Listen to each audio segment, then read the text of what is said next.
Hi friends, இன்றைக்கி நம்ம பிரண்டை துவையல் செய்ய போகிறோங்க. அதுக்காக நான் பிரண்டையை அந்த நாரெல்லாம் வரும் அதை எடுத்துட்டு க்ளீன் பண்ணிவிட்டு கட் பண்ணி வச்சுருக்கேன். இது ஒரு 100 கிராம் அளவுக்கு இருக்குங்க. நம்ம சேனலில் முன்னாடி பிரண்டை ஊறுகாய் போட்டிருக்கோம். அதில் பிரண்டை எப்படி க்ளீன் பண்ணுறதுன்னு தெளிவாக உங்களுக்கு செஞ்சு காட்டியிருக்கேன். அதோட லிங்க் மேலே ஐ பட்டனில் கொடுத்துருக்கேங்க, செக் பண்ணி பாருங்கள். இப்போ பிரண்டையெல்லாம் நல்லா நீட்டாக க்ளீன் பண்ணி எடுத்து வச்சாச்சுங்க. இது துவையல் நமக்கு கொஞ்சம் தாங்க ஆகும், அதனால் நான் 4 வரமிளகாய் எடுத்திருக்கேன். உங்களுக்கு காரம் கம்மியாக வேணும்னா நீங்கள் 2 மிளகாய் போட்டிங்கனாவே போதும். இதுக்கு 1 ஸ்பூன் கடலைப்பருப்பு, 1 ஸ்பூன் உளுத்தம்பருப்பு, ஒரு 5-6 பல் பூண்டு 2 கட் பண்ணி வச்சுருக்கேங்க.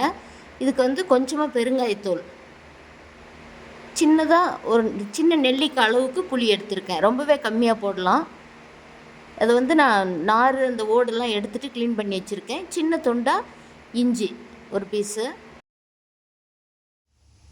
இப்போ தான் நம்ம சேனலில் முதல் முறையாக பார்க்குறீங்கன்னா சப்ஸ்கிரைப் செய்யாதவங்க சப்ஸ்கிரைப் செஞ்சுக்கோங்க. பக்கத்தில் இருக்கிற பெல் பட்டனை ப்ரெஸ் பண்ணிக்கோங்க.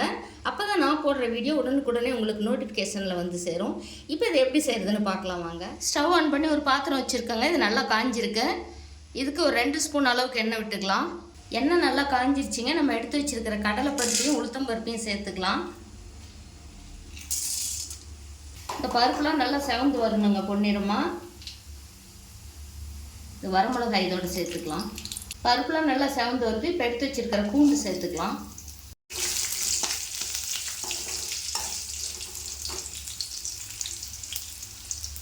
பிரண்டை இதோடு சேர்த்துக்கலாம்.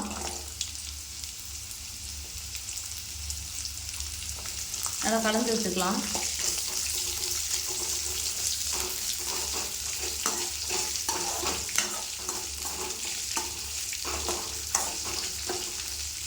கொஞ்ச நேரம் வதங்கட்டும்.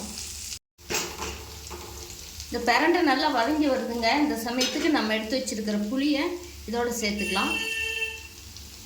கொஞ்சம் கொஞ்சமாக பிச்சு சேர்த்துக்கலாம். ஏன்னா அரைக்கும் பொழுது அப்போ தான் இது நல்லா நமக்கு மையம். பிரண்டை நல்லா வதங்கி வந்துருச்சுங்க. இப்போ எடுத்து வச்சுருக்கிற பெருங்காயத்தூளை சேர்த்துக்கலாம். தேவையான அளவு கல் உப்பு சேர்த்து கலந்து விட்டுட்டு இறக்கிக்கலாம். இதை நல்லா ஆற வச்சு ஒரு மிக்சி ஜாரில் சேர்த்து அரைச்சிக்கலாம். இப்போ இதை எடுத்து வச்சுருக்கிற இஞ்சி இதோடு சேர்த்துக்கலாம். நல்லா ஆறிடுச்சுங்க. இப்போ அரைச்சி எடுத்துக்கலாம். சட்னி அரைச்சி எடுத்தாச்சுங்க. இதுக்கு ஒரு தாளிப்பு கொடுத்துக்கலாம். எண்ணெய் ஒரு 2 ஸ்பூனுக்கு அதிகமாகவே விட்டுருக்கேன்.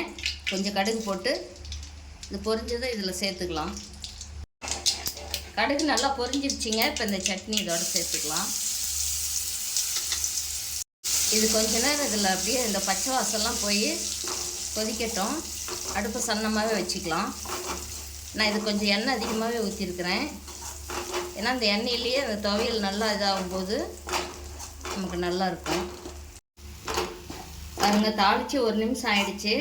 சட்னி நல்லா அந்த எண்ணெயில் கொஞ்சம் வதங்கி வந்திருக்கு.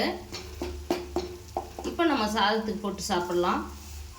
இதே போலவே நீங்களும் செஞ்சு பாருங்கள். பிரண்டை துவையல் ரெடி ஆகிடுச்சிங்க.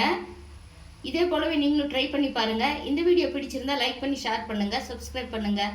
தேங்க்யூ.